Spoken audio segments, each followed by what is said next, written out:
पाकिस्तान के साबिक़ वज़ीर आज़म इमरान खान की हालत बेहतर। हमले के खिलाफ पाकिस्तान भर में एहतजाज, आज भी अवाम सड़कों पर।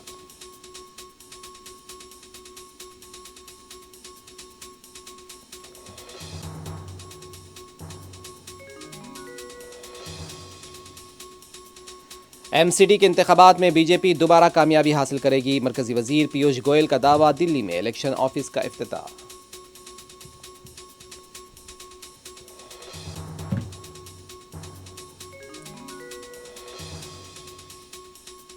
दिल्ली में मुसलसल बढ़ती आलूदगी के बाद ट्रक्स के दाखिले पर पाबंदी, डीजल की गाड़ियों पर भी लगी रोक।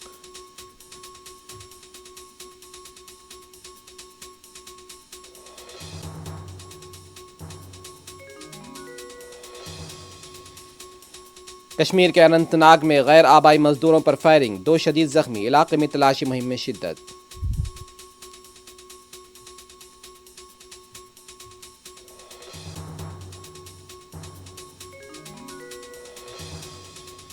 तेलंगाना के वजीर आला की तरफ से जारी करदा वीडियोस को मरकजी वजीर किशन रेड्डी ने मनाया तंज का निशाना। रोहित रेड्डी पर भी उठाए गए सवाल।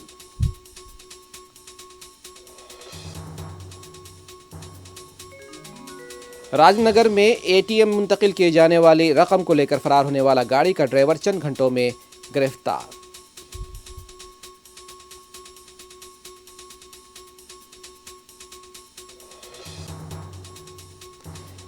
शादनगर में लोड से भरी लॉरी उलट गई, बाजू से गुजरने वाला बाइक सवार बरसरे मौका हलाक।